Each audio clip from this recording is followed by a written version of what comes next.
say the northern governors don tell Tinubu make he remove Akpabio. He say up to 3 point something trillion wey the man sign. He say the money he be like say he don get leg. My people, one of our brother from Urobo wey don live all in life inside Abia State. The man don come outside, come tell the world say that the Igbo people are the lovely people you can ever live with. In their own land, they respect you, they value you, they help you, they lift you as they lift themselves. Now I say, wow, this is marvelous. I'm going to play the video, but before we go inside, welcome back to Balabas GC. If today is the first time they come across this wonderful channel, you are highly welcome.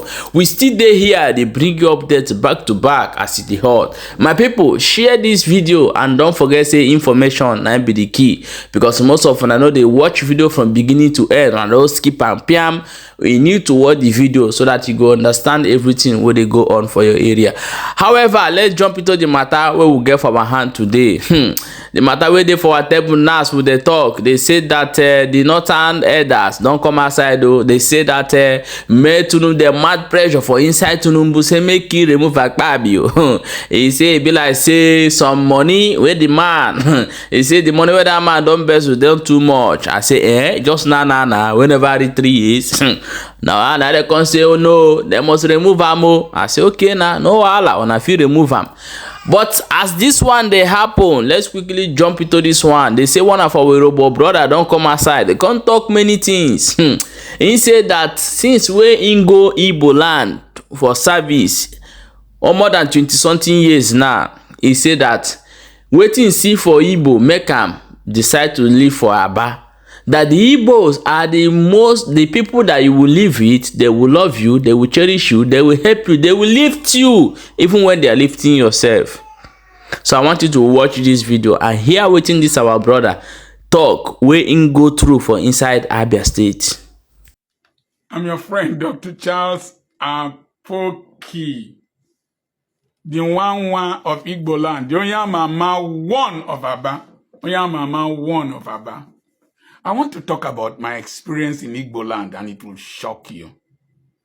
I went to Igbo land when I was 26 years old. I went for National Youth Service.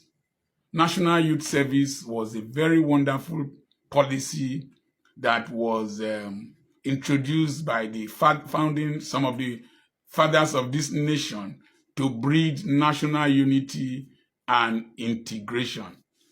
And when the purpose of a thing is not known, abuse is inevitable. I understood the purpose of National Youth Service, even though I was very young. So when I went there at 26, I went with a wife for youth service. And I had a child there. I was among the first batch then. Subsequently, my colleagues, Dr. Steve Anyanro and is this Dr. Akin Shodikbo and one other person. They came to see me. And then I had 2 quarters. I had the government quarters at number 810 Park Road, near where Multi-Line is. Unikoko Hotel was somewhere. Ambassador Hotel was somewhere there. So I lived in those government quarters. But I also had a locum somewhere, Grandel Hospital, number 24, Okpulumobu Road. I went to see that house recently, owned by one Chief Carlo. And so we packed our clothes. We were going to the government quarters at Park Road to wash because water was difficult up the hill unless you went to the Okpulumobu River or Papayanya supplied you water. Old Aba people will know what I'm talking about. So we packed our clothes, put in a bag, and because we were young and very excited, we had not seen each other since we left UI, we got to 810 Park Road and we disembarked. Every person thought that the other person carried the bag of clothes. It was after we had dropped and the taxi had gone that we looked for the bag of clothes. We didn't see a big bag of clothes. And we were thinking of what to do. After about 30 minutes, the driver came back with the bag of clothes. In Igbo land, all the things I've heard about Igbo people, driver came back with my bag of clothes. I said, this place, I will live in this town. That's how I settled in Aba.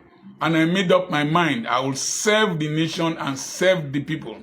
So I worked under one doctor, Wankwo, who was married to a Russian, an Ungwa man. And he was so nice to me. He will send they will send a driver to come and carry me from my house and drop me in the office and carry me back home to Okpulumobo Road. I said, no, these people, I must serve here. And so I served very well, served with my heart, took care of patients, interacted with the people, and then I got married to my wife. Okay, I got married, yes, I had gotten married. She came to live with me there, and those people took care of my eldest son, Kelechi. We named him Kelechi, an Igbo name, named him Ebobosa, an Urobo name. They took care of him, bought clothes, did everything, so they absorbed me. And I also noticed that they found 10 jobs for me, 10 different jobs, different places, either because I was good or they are intrinsically good. The Igbo man is not afraid of competition from a stranger because he is very enterprising and very competitive to dynamic. The next thing is that they found 10 jobs for me. I started working in Royal Hospital and I had a lot of acceptance. People like Nico Wogugu, they accepted me. The church accepted me and gave me positions of leadership as I grew in the system. And then there's one thing about the Igbo man. When you live among them, they cater for you as a stranger among them more than their own brother. If their brother is oppressing you, they will tell you, oh, stranger, onyumba, onyebiarabia. They will protect you even against their own brother. They will fight their brother for your sake. I noticed that and I admire that. The next thing is that in Aba where I grew up, you don't practice injustice against any person. There is a system of justice there. If you are an Igbo man and you are oppressing an Akwa Ibom man and you are wrong, the people will go against you who is their brother. That's what I experienced. The next thing is that if you are sincere, hardworking, they are ready to help you progress. They're not afraid of your competing. Then the next thing I noticed with the Igbo man, he does not bow down his head to be intimidated by wealth. If you are driving your car, you want to intimidate that boy hawking something, he will shout at you, hey man, bupo pokoro motom ka poneba in a carton up ola moto. He said, carry this your useless scrap away from here. That is a carton that's gone out of being called a vehicle. You know why? Even though he is hawking, he has faith and has belief that one day he will buy that car. So an Igbo man does not bow down to you. Igbo young independent man. I'm not talking about traditional rulers and our politicians who are seeking favor and office. So an Igbo man knows that his brothers are all over the country.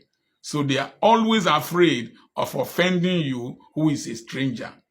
I had a good time.